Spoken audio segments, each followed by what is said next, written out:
I'm James Durrant. I'm here today with Claire Burt with some of her fantastic blue cheese, and today we're going to be cooking what, Claire? Cooking a pear and fennel tartlet with Burt's blue cheese. Fantastic, sounds amazing. So first stage, we've got some wonderful pears, peeled them, cut them into wedges, into a pan with a nice knob of butter, lovely caramelisation all over there, a little bit of fennel seeds, and then just straight out so they don't continue to cook, and we've got some nice pears to go on top of the tart. Okay, now we're going to start rolling the puff pastry. Okay. You don't make your own, no? No. Good, because I don't think many chefs in the world do either. Right, so we'll roll this out, and this we should get plenty of flour. We're going to get 4 nice tarts, hopefully. So, how do you get the blue into there? The milk is inoculated in the vat and with a blue mould, and then during its sort of a process of maturation we pierce the cheese, and the piercing actually sort of opens up the curd and allows the oxygen in, and that's why you get the blue growing in sort of veins or lines through the cheese. Yeah.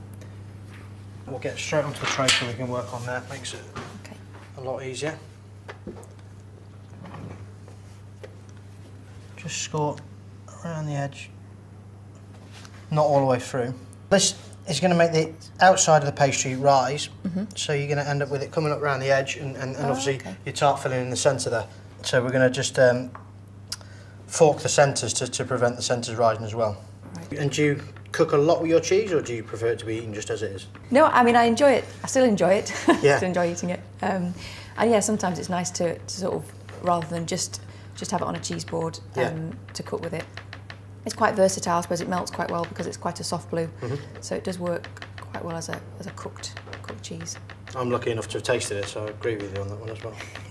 Okay, just before we put the fillings on, we're going to get a little bit of egg wash. I've got in here an egg yolk, a touch of milk, and it's not really necessary to get it in the centre, so we're just going to give the edges a nice glaze. This is going to be a real good shine on them. Right, I'm going to start putting the pears on. Do you want to start chopping the cheese? Yeah, sounds good. Thank you. There you go. So, what sort of cheeses would you use in your cooking? We've got, we're using a wonderful sheep's curd from Sussex at the moment, which goes on with the confit lamb belly. We use a nice goat's cheese that we mix with chestnut puree and make a tortellini and serving that with a pumpkin soup. So, yeah, we kind of use a mixture of anything, really. There we go, that's the cheese. Ready? This is quite a soft blue. It's got a real lovely saltiness to it and a great texture. I love it. I can see how that's going to go really well with like fennel and pears. And how much do you want in there? Plenty? Yeah, plenty on. Yeah, I'd say this was probably 5 weeks old, so it's got that little bit of give. Yeah. It's quite nice and soft. And how long do you generally mature it for? I mean, is there a specific time where you say it's best, or?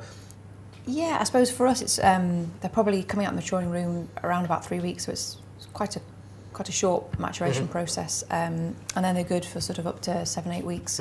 It's that kind of period around about 5 to 6 weeks where they're just beginning to give. Yeah. And they've got that really nice texture. So cheese is on. We're going to finish it with some crushed walnuts. Okay. So literally. Yeah, just crush them all up on top, yeah.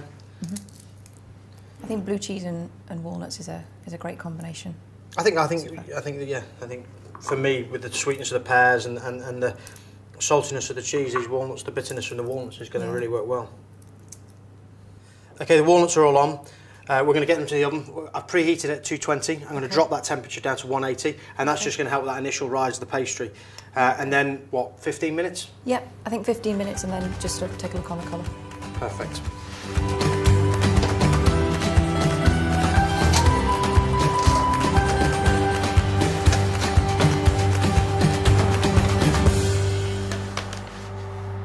They smell absolutely amazing. Yeah, they look great.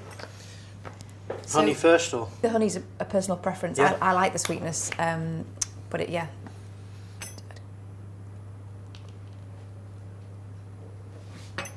Can't wait for this. Yeah, they look great.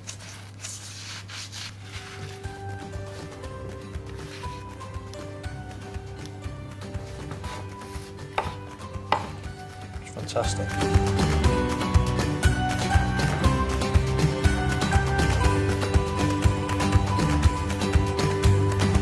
thank you very much, Claire. That's a fantastic recipe. Absolutely delicious. There we have it. That's Claire's blue cheese, pear and fennel tart.